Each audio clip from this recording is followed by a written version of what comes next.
My name is Siti athaillah with my SID 33230035, and today I'm gonna do a presentation of language assessment project-based learning. And for today's topic, I'm gonna talk about types of validity. Let's continue to the video. First up, what is validity and why is validity important in language assessment? First, what is validity?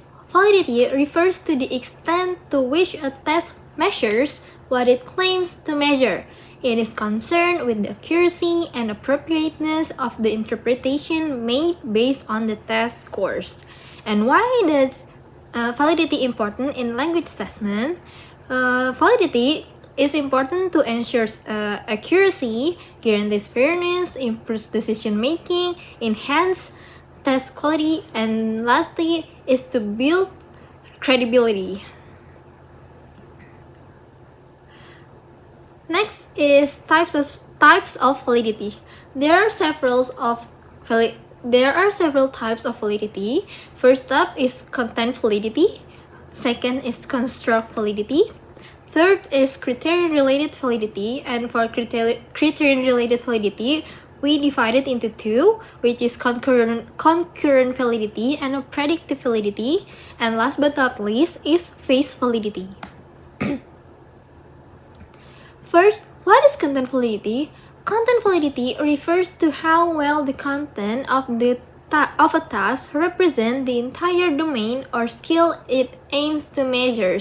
In other words, it checks whether the task includes all the necessary components of the skill being assessed. For the example of content validity is a reading task should include a variety of text types. For examples like narrative text, descriptive text, expository, etc. and different types of comprehension questions. If the test only includes one type of the passage, its content's validity would be very low. Next is construct validity. What is construct validity? Construct validity focuses whether a test truly measures the theoretical construct or ability it claims to assess. The construct refers to the underlying skill or trait, such as writing ability, listening comprehension, or grammatical knowledge. For example, for construct validity is that a speaking test that only asks students to read sentences aloud does not have good construct validity because it tests pronunciation and reading skills rather than spontaneous communication. A better test would involve role plays or interviews that reflect real communication. Next is criterion-related validity. Criterion-related validity evaluates how well test results relate to the other established measures or criteria. It is determined by comparing the scores of a test with another trusted measure of the same skill. And for the criterion-related validity, we divide it into two types. First up is concurrent validity, and next is predictive validity. First, we're gonna talk about concurrent validity first. Concurrent validity it refers to the degree of correlation between the test scores and another established task taken at the same time. For example, if students' scores on the new speaking test are similar to their new scores on the TOEFL speaking section, the new test has high concurrent validity.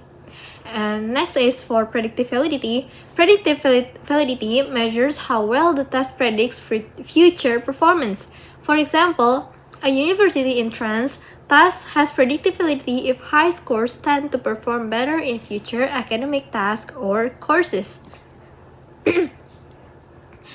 Last is phase validity. Phase validity is the extent to which a test appears to measure what it is supposed to measure. It is not a scientific measure, but rather based on the perception of teachers, students, and other users. Example for the face validity is if a writing task asks students to write an essay, it has high face validity because it clearly looks like a writing task. However, if a writing task only uses like multiple choices, grammar questions, students may feel it is not truly assessing their writing skills. Okay, moving on to the next section, which is the sitas. I'm gonna show two examples of the sitas. First, okay, so the first text is about. Can you guys guess what this is about? Yeah, the test is about healthy lifestyle. Okay, so in this part, it focuses on evaluating students' basic language competence, including their ability to recognize like word patterns, grammar forms, and overall of the text meaning. In this test, some parts of the words are being missing, right?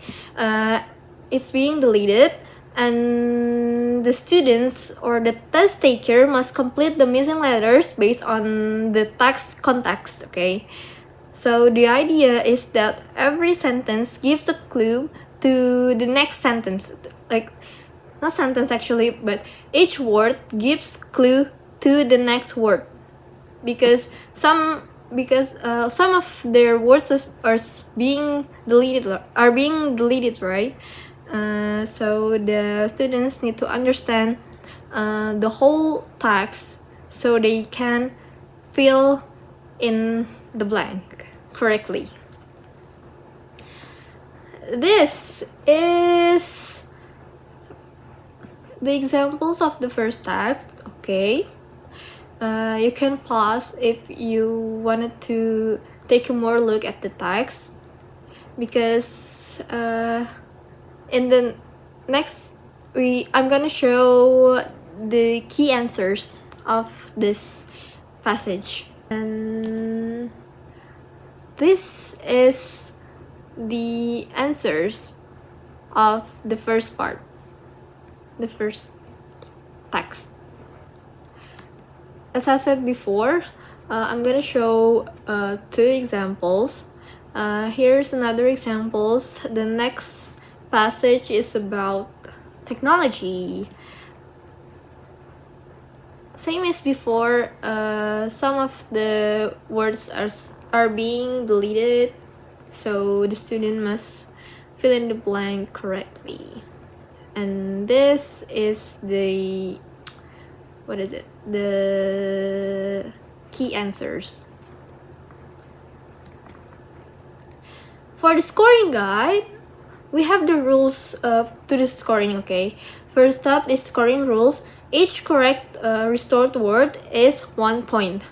Partially correct word or spelling mistake or missing letter but still understandable. So if you guys answer it like if you guys answer one of the question but you have like spelling mistake or missing letter, it's you're not count as wrong, but you still got the point. You're gonna get 0.5 point.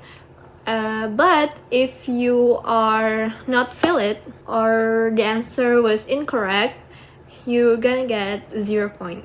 For the total score, each text has approximately 40 to 50 gaps, meaning the total possible score for both texts is around 80 to 100 points. This score range for the test. If you got 85 to 100, it considered as excellent, and for the interpretation, it's very strong language proficiency. If you got 70 to 84 point, that means you're good and you're solid understanding with minor errors. The next is if you got 55 to 69, the proficiency level is fair. And for the interpretation, you are moderate ability, or you have some weakness in grammar or vocabulary. Next is if you got 40 to 54 point, it means you're poor, That means you have a limited language knowledge, struggles with context. And last but not least, if you get below 40 points, it means that you're very poor and you have serious difficulties in English comprehension. And to justify, both texts, the healthy lifestyle and technology are appropriate for intermediate learners. And the vocabulary on the passage is neither too simple nor too advanced, allowing students to apply their existing knowledge effectively. And the sentence structures are varied but quite understandable, making them ideal for assessing both comprehension and grammatical awareness. And then the advantages of CTAS. First up, for CTAS, it was efficient and reliable, short test that gives accurate results in a short time. Second is measure of proficiency, assesses grammar, vocabulary, and comprehension together. And then for objective scoring, it was easy to mark with clear right or wrong answers. And then reduce test anxiety. Short texts feel less intimidating than long exams, and then good predictor of language competence. Strong correlation with other proficiency measures. And I think that's it from the material. I hope my explanation is understandable. And thank you.